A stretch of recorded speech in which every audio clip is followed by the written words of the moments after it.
Tonight on The Al Denson Show, join Al and his guest, Youth Pastor Rob Mallon, Planet Records recording artist, Roomful of Walters, answering your email questions, Dr. Tim Clinton, Jeff Calhoun, and the Al Denson Show Band.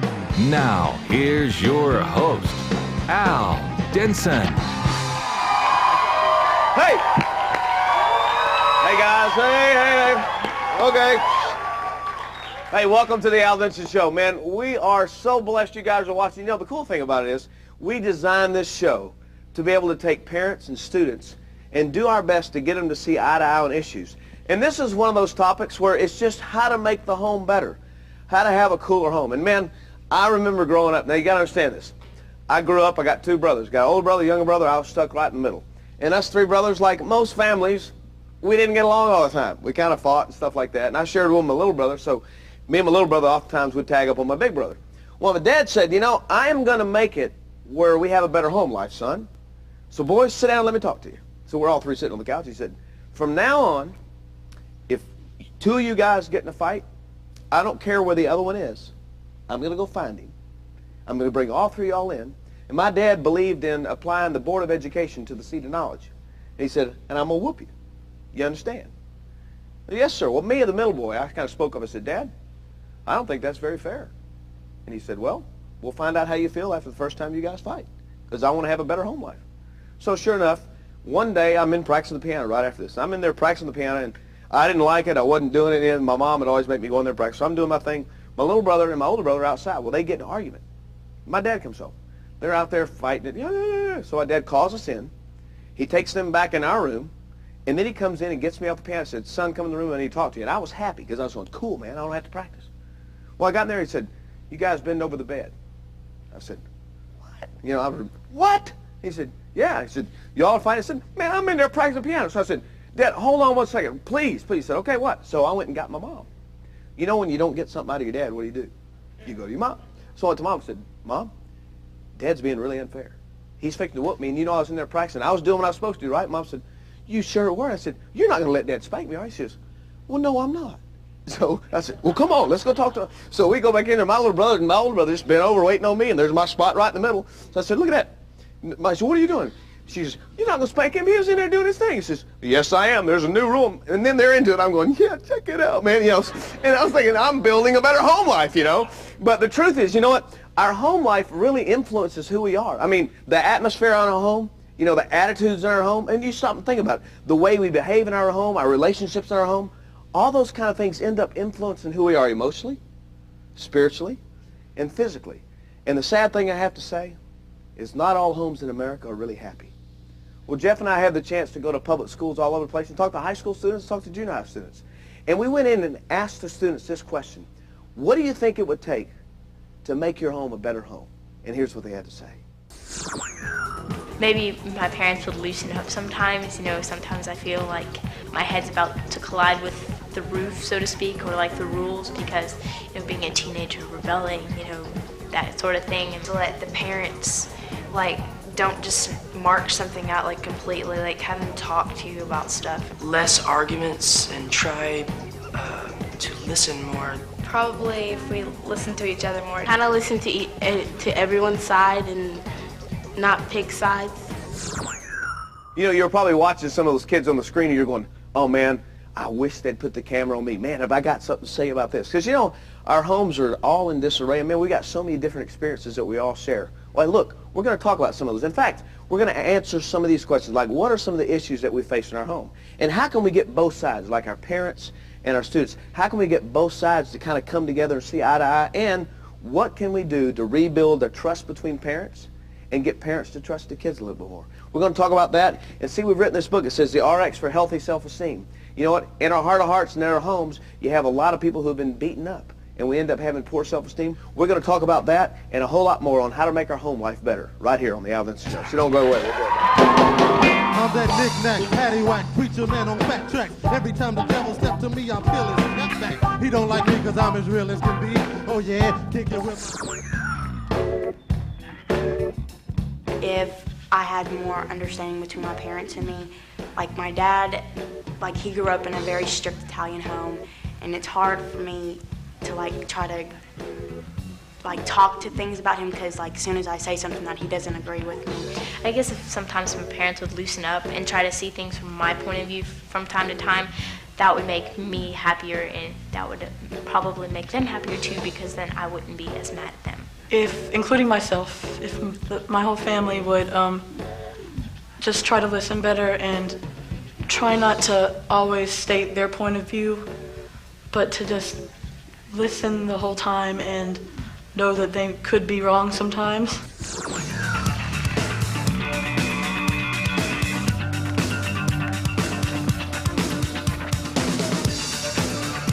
Welcome back to the Al Denson Show.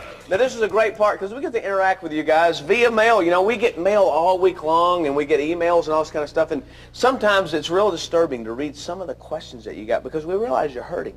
At the same time, we do our best to answer your questions from a biblical perspective. And you know, we have Dr. Tim Clinton here. He's the president of the American Association of Christian Counselors. And every week, Tim, you know, we take a question from a student and a question from a parent. Now, here's what our student writes this time. He says, Al, my dad and mom work all the time. It's like they're never home. Yeah. And then when they come home, they're always in a bad mood. Now, I don't ever do anything really to make them upset, but when they walk in the door, I'm always busted. Now, what do I do? Now, look at this formula. Crowded lives, people who are busy all the time, they get tired real easy. It leads to a lot of fatigue. The fatigue leads to a lot of irritability and insensitivity. Everybody's hacked off, mad at each other. You come walking home, and you're just mad because they're in there watching TV or playing Nintendo or something is what happens for parents, which then leads to a lot of aloneness. When you're fighting all the time, nobody wants to spend time in the same room together. Absolutely. Al, that's the stuff, by the way, not just the busy calendar, it's that irritability piece that's leaving a lot of kids lonely. We're raising a generation of lonely kids. What do you say to a kid like that? I think, one, Al, you got to encourage them, and we do encourage it. Tell your mom and dad how you're feeling. Don't just hold it in. That's a sure way just to die, an emotional death. Number two, I think, deal with your aloneness. If you're going to be home and there's nothing you can do about it, fill it with meaningful relationships, like maybe your grandparents, maybe extended family, maybe just good mentors like your youth pastor, good activities. Don't just hang out by yourself. It's not good just to be there alone a lot. Al, I think finally, maybe you could plug in a flip on this. Work with mom and dad. Do what's ever necessary while they're still at work to help free them up so when they come home, maybe you have more time together. Just a couple of examples. I think one of the great ingredients, too, is constantly during that time, especially when you're alone, God sometimes carves, I know in my life, he carves me out to be alone because he wants to spend time with me. Sure. And maybe God's carving you out there alone because he wants you to spend time with him. I got a parent that's writing, and this parent says, I grew up in a home where my dad was not affectionate to me, but he was really, really strict. Okay, I don't want to be that kind of dad for my son, but I find it really difficult to show him how I honestly feel about him. Can you help me? Boy, Dad, do whatever it takes to get your message through. Know this, attachment patterns, that's what we're talking about, how you learn to relate to other people, establish early when you're little. They can be changed with the right heart attitude. What I'd challenge everybody to do is think about being affectionate. Yeah. We need to be big on love. How do you do it? It isn't just enough to say I love you or that I really care about my son. Al, what's really important, I hope moms and dads hear this, kids too. Bottom line, it's everybody has a love language. It's important that you speak to each other in each other's love language. Al, I need to learn your love language so I can let you know in your love language that I care for you. You got it? Yep. If I don't, it's not going to get through. I can love you my way, but if you don't understand that, you'll never know I care. A lot of moms and dads are trying to get the message through, but they don't understand their kids' love languages.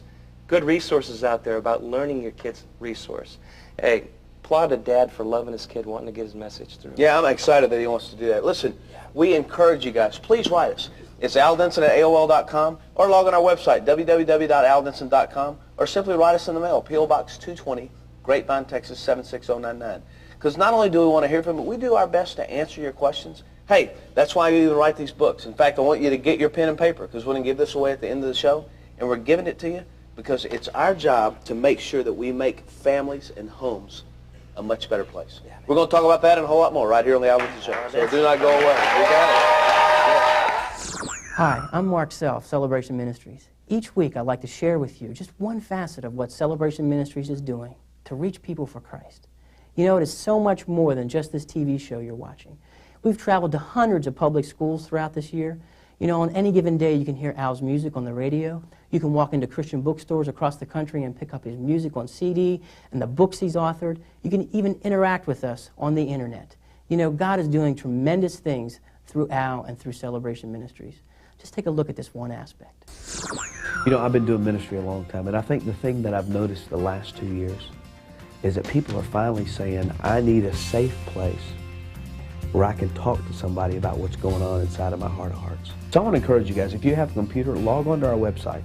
It's simply this, www.aldenson.com. When you log on there, you'll see our homepage, and on the left, you can see all the different categories and places you can click and different sites you can look at. At the same time, you'll notice right there in the front and center, there's prayer requests. And we've created our own staff just to be able to respond to you and to answer you and to help you. And I want to encourage you guys, if you want prayer, if you've got something you're praying about, here's what will happen. When you click prayer request, you'll get a form. You just simply fill that form out. When you get done with that, you'll send it to us. We'll take it. First thing we'll guarantee to do for you, we'll respond back to you. We'll let you know not only that we're praying for you, but we'll let you know what God says about your situation you're going through. At the same time, we print those out. We scratch out your name to keep you confidential. And we got some churches that pray for you. And they will pray for you in that specific need that you have. Also on our website, you can click over to Bible studies. Guess what? You can do a Bible study every single day. And it's pretty cool. At the same time, we get so many different letters from kids on some common topics. And we've identified those to be about 34 topics. And you can run down these 34 topics: anger, frustration, suicide, and there'll be some things that will encourage you and help you. Those topics not only will help you, they'll help you when you have other people that you're trying to help that have those problems. We've also got what I consider to be a great site, and it's about our television show. If we're talking about a topic, whatever that topic is, we take all the research and all the notes that we've done, and we create a book on it. And we take this book and we simply offer it to you. You'll click on the TV icon. The minute you get there, you'll see a different page for that. You can click on the booklet offer, see all the covers of the books. Click on which book you want, fill out the form, and we'll mail you that book. It has been amazing to me how many people email us, how many people write us, and just let us know what's going on. And I want to say thank you very much. Hey, welcome back to the Al Denson Show. We're doing our best to try to make home a better place to live. You know, we have a good guest on the show. This guy is from Tampa, Florida, and the neat thing about him is he's the youth pastor at a great church called Without Walls International Church. But I think the thing I like more than that is he gets to go into public schools every single week, and he speaks to about 5,000 kids a week. So he understands what kids are struggling with in the home. So please welcome to the Al Denson Show, Rob Mallon. Let's give Rob a hand. Rob, thank you. Thanks for being here. You know, when Jeff and I go into public schools, when we're in there, we see kids struggling. I think one of the biggest questions they come up and ask us, they say this thing. They say, look, I'm like all these other kids, man. I make mistakes and I've blown it, and now my parents don't trust me. How can I get my parents to trust me again? What do you say to that? Well, one of the things I believe is time, you know, and really making a genuine effort to, if you've had a problem with drugs or violence or alcohol, whatever it may be, it could be anything, is actually taking necessary steps to show your parents you're not going to be involved in those things again. If you say you're going to do something, do those things. If they set parameters for you as far as a time frame that you need to be in, you need to acknowledge those things and actually do what you say you're going to do. Sure. Come in on those particular times. If you say you're going to do your homework, do your homework. You know, as generic as that may sound, but just doing the things that you say that you're going to do and following through, and just slowly and gradually, you know, building that trust back, because you don't lose trust overnight and you don't gain it back overnight. Sure. Either. My dad always told me, son, do what you say you're going to do when you say you're going to do it. That's right. You know, all the time he used to say, well, there's also parents watching, and these parents are going, you know what, that's the way I am with my kid. Well, what can the parent do to regain trust in their child? The parents need to affirm their young person, let them know that they truly love them, and it shouldn't always be this, you know, putting their foot down, put them on restriction, understand that, you know, it is a young person, there are challenges that young people are going to face, and have a little understanding, and maybe, you know, do some research, understand what's going on in the youth culture, find out what's going on, you know, in the schools, things that they have to deal with, because the problems that they had to deal with are totally different than the problems that youth have to deal with. I mean, I'm glad I'm not going to high school right now just because of the challenges so many young people face today. At the same time, kids are saying, but you don't understand my parents. My parents are mad at me all the time. What do you tell those kids? That's a difficult and challenging question. I mean, I don't think there's really a formula that you can use. I think, you know, I heard a gentleman say, I was at a youth camp one time, and he was talking about people who do good and bad, and there's always going to be people who do good and bad, and there's always going to be people who criticize you for doing right and for doing wrong, And it'd be better to be criticized for doing the right thing than doing the wrong thing. And I think, young people should be consistent in their beliefs. They should be consistent in doing right regardless of what's going on at home. Because sometimes, let's face it, they're not going to be in a, good Christian home all the time where they're just going to have parents that, sort of the Leave It to Beaver situation where everything's, I understand. So there's going to be challenges. But I think, being consistent with yourself and not swaying because of an attitude or a comment that's been made to you. I was blessed growing up. I had great parents. I mean, I still have great parents, but growing up, they were great parents. And I was, I was a little rebellious. I had that little attitude going on, and I was 18 years old and fixed to go to college. And I remember my mom and dad come in, and they said, "Son," and they wanted me to change this one decision in my life that I was going to do. They said, "We want you to do this, and if you're not going to do this, you need to move out of the house." So I said, "All right." Now this is a tough guy, right? I said, "All right." So that night I went to bed, got up in the middle of the night. My little brother, we shared a room. I woke my little brother up. I told him I loved him with all my heart. I loaded up my truck. I took off. And I never moved back in. And to this day, I still think that was probably one of the stupidest things I ever did. And I did it because I wanted to show my parents, you know what I'm saying? And it broke a relationship with my parents for a while. What would you tell kids or parents, both sets, that have broken relationships with their kids? What would you tell them? To the parent? Yeah, or kids. Tell them both. Address both of them. I think you should always remember your parents are your parents. And, there's going to be times that your parents do make mistakes. They may say the wrong thing. They're people too. And they have their own set of challenges, their own set of problems. Sure. And you could catch them on a bad day. Something could have happened at work, and maybe they took their frustrations out on you. And many times, I know from my past, I'm sometimes like, what did I do? And you're just sitting there like, come on, give me a break here. Sure. And, I think it goes back to communication and really thinking before you speak, And, we all know that the Bible says, life and death's in the power of the tongue. And that one word you speak, once you say it, you can't take it back. Sure. And being cautious with your words, and, I think that's one of the main keys that, would help. Well, I think we're all focused about building a better home life and get families to stay together and getting parents and teenagers to learn how to communicate on different issues. We're going to come back in a little bit, and we're not only going to answer some more of your questions, but we're going to give you some formulas that both parents can work on and kids can work on to have a better home. So stay tuned to the Al Denson Show. We'll be right back. Be sure and get a pen and a piece of paper. We're going to give you a book. Okay, got that?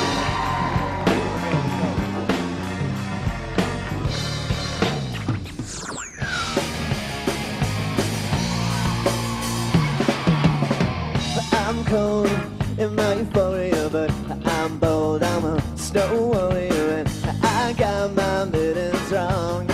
Well, I strap my galoshes on. You held your best by me, but I counted into the nearest tree. I told my Spider-Man mask, I sure hope my tough skins last. You raise up your snowball, you raise up your snowball, all the war. My snowball, you won't fall down, 'cause my snowball's better than anyone. And my snowball, see well to the sun. My snowball, you won't fall down, 'cause my snowball's better than anyone. My snowball, to be won.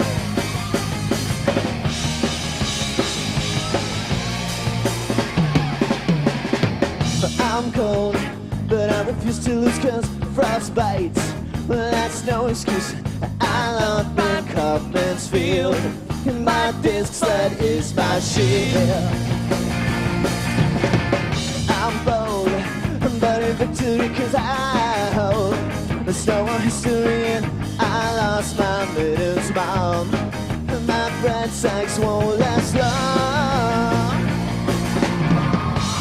You raise up your snowball, you raise up your snowball, how the war. But my snowball, you won't fall down, my snowball's better than anyone around. My snowball will melt in the sun. My snowball won't fall down. My snowball's better than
I don't like my parents and our brothers and sisters, I guess. Me and my brother fighting over who gets to keep what in their room, or just whatever. A lot of times I disagree with her because, you know, she's the adult and I'm the child, and so it's hard to agree with what she says. Because we are completely opposite, different people. She's a neat freak and I'm not, so I think that teenage rooms should be okay if they're a little messy.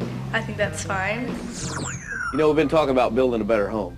And I may understand from some of your parents, you're saying, well, it's really hard for me. I'm a single parent. You know, I got to work all day and then I come home and I'm already tired. I'm trying to get things together. I understand. You know, but the definition of home is a place where there's a whole lot of love and there's someone who cares. And if you don't mind, I'd like just to make some suggestions. And the first set of suggestions I'd like to make is for the parent. So parent, if you listen, here's one thing. You know when it's mealtime in your house? Protect that mealtime. I mean, spend time with your kids. Kids spell love, nope, not L-O-V-E, they spell it T-I-M-E. So at least take your mealtime and spend that time with your kids. Second thing, spend time with your kids. When you're doing that, don't correct them. Spend time giving them affirmation. In fact, show them affection. I mean, what's wrong with a simple look or an embrace or a hug? Your kids need it. They need to know that someone cares when they put their head on the pillow at night. And another one, actually invest in showing interest in your child's world. I mean, don't sit there and ridicule what they're doing. You know, they look at you and say, you did that back when you were growing up? When their world, it's a whole new world. Don't ridicule the world. Don't condemn their world. Actually spend time in their world. And also be a good listener. You know what a good listener is? It's 80% listening and 20% talking. And by the way, kids got a lot to say. We just need them to listen. Don't say, yeah, I know what you're talking about, and try to fix things. Just listen. Now, teenagers, now listen up real good. Here's yours. I wanted to ask you to do this. Be real sensitive to your parents. I want to say that you have no idea the stress. You have no idea of trying to pay all the bills and making the money work and trying to get everything hooked up and all the legal stuff and taxes and all the things that go on in their life that you have no clue about. Be a little bit more sensitive to them and learn how to cooperate with them. Yeah, I know it's tough, but you know, they have needs too. Your parents are real people. They have needs too. And I want to ask you one quick question right here. Here's another one. When's the last time you actually told your parents that you loved them? When have you expressed your feelings toward your parents and said, you know what, I'm proud of you. I'm glad you're my mom or dad. And even though sometimes you don't like the decisions they make, next, you still have to respect them.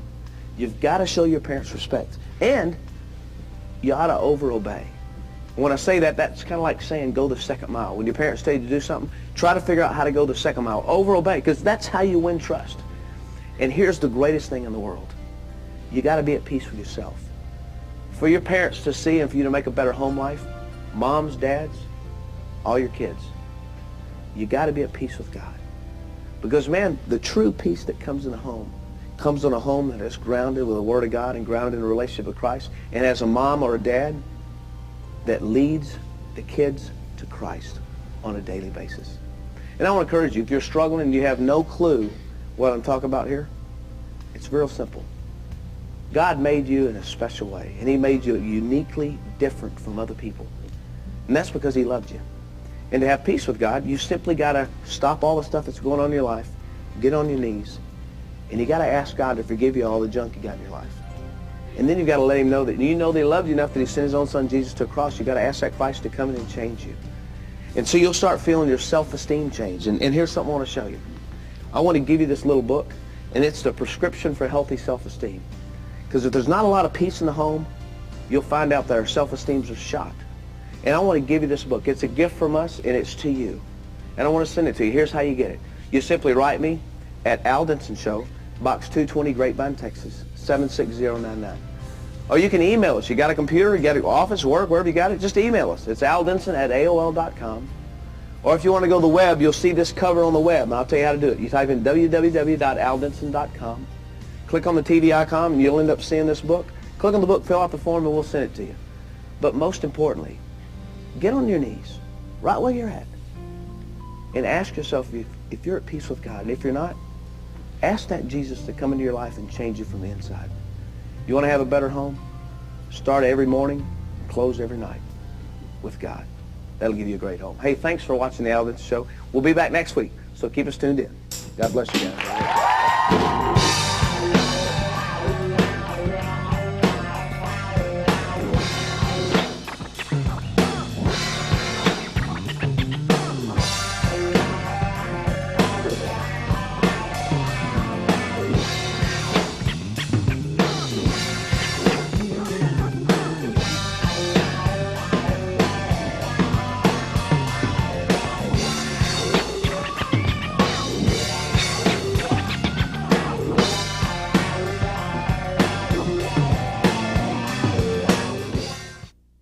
We receive so many calls and letters from parents saying, help me, my kids are out of control.